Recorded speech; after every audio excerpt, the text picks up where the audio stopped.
Started as a bit of a novelty a few years back, has now become a phenomenon across Australia and made a lot of money for its founder.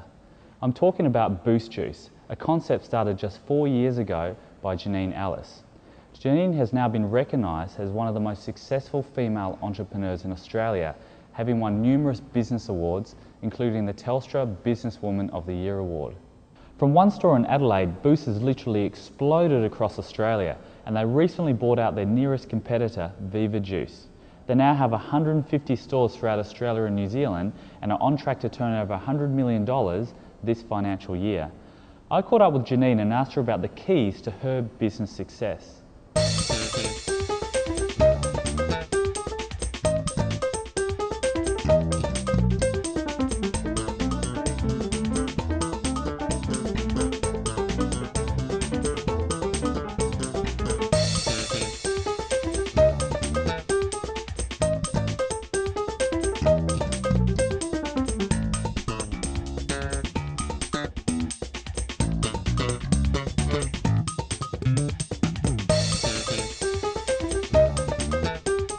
So what level of education did you get to? Did you go to university? No, I left school at 17 and worked in an advertising agency, and basically got my education based on business in the business world. Right, so it's all practical experience. All practical, really finding the mentors who I used to work with and really learning from them on the job type experience. Right, now just on that, a lot of people work as employees but they don't really learn. What did you do differently to learn the business that most people didn't do? Oh, look, it gets down to everyone has opportunities. People go to seminars, and what these people that tell you in these seminars is some really great information. 90% of the people will walk out of that seminar and never use it. 10% or even smaller, probably 2% of the people actually take that information, actually make it a reality. Yeah. It's like there's a woman that has made $60 million. She's worth $60 million apparently, if you look at the BRW Young Rich list, and she was in cloths. Now, there's two different people. There's someone that goes, wow, this is a really good cloth and it cleans well. And there's the other type of person that goes, this cleans well, I can make a business out of it. And that's the difference. So I was the one that went opportunity, networking, and really sticking to someone who really understood how to do business and just learn from them, basically. So how did you get the idea for Boost Juice? I mean, what got you into it?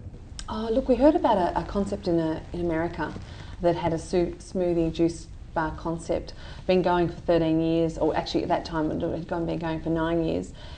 We went over and researched it, had a look at it. Liked it, but thought it was, didn't really have things that I thought could be done better. Came back to Australia, worked on the concept, worked on the smoothie juice type concept, and developed it from there. But it was something I did anyway. I made smoothies, maybe a little bit different to what they are now, and juices every single day. So it wasn't sort of something... For yourself? Yeah, and my kids. So it wasn't something I went, oh my God, this is so new. It was like, wow, this makes so much sense. There was a huge gaping hole in the Australian marketplace for something healthy. So it was sort of a logical step to take. Did you have any money or investors when you began? We did we probably gathered about $200,000 from investors. So we did a business plan. Yep. And it was, then we presented it to some of the people that we would like to get into the business, and they came on board, and we had probably about $150,000 to $200,000 to start off with. How much of that was your own personal money then? Own personal money was about $20,000. Okay. So I was putting in the intellectual property, I was putting in the time. I actually didn't take a salary for the first, over 12 months. Actually the next year I think I got $30,000. So I was paying for my shares in time, effort, and in that way. And obviously the investors believed in the commitment and passion you had for the business? Totally, totally. Look, when you invest, if any investors are putting money on the table, they're not investing necessarily always in the concept, they're investing in the people. They knew my background and they knew my drive, and they trusted us enough to invest with us. Now we hear that you sell a few Boost juices. Tell us a little bit about that. Put it this way, at one point we did run Adelaide out of bananas. So no, we certainly go through a hell of a lot of fruit and vegetables in our stores. Yeah. Now you have 3 children, so how do you balance your work and your career? Look, it gets down to attitude as well. I've set this office up so that there's a toy box in a corner, and there's a video, and there's a place for my son, my oldest son who's 12, who can come do his homework. So I find that you just work it into your life. You drop the kids off to school in the morning. My youngest one, who's 5, comes in here. He's not at school yet. He comes in here till about 10:30.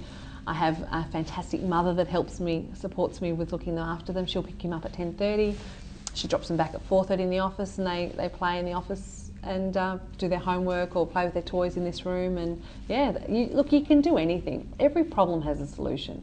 My kids are fantastic kids. I tend to travel quite a bit.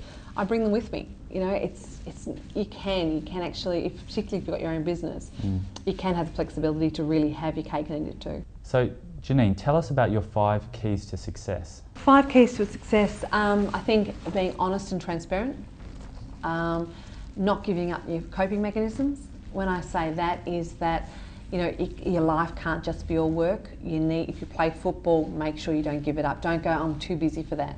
I play netball twice a week. I do a health retreat once a year to really try and just be completely selfish. They're my coping mechanisms. My husband's is running and doing karate. Everyone needs their coping mechanisms. I think that's people too quickly go, I'm so busy at work, I've got to give that up. Don't give up that, because stress can actually lead to failure. So, I would say that's a big one. Yeah. Surround yourself with mentors and great people. Really find those people that you admire and you respect.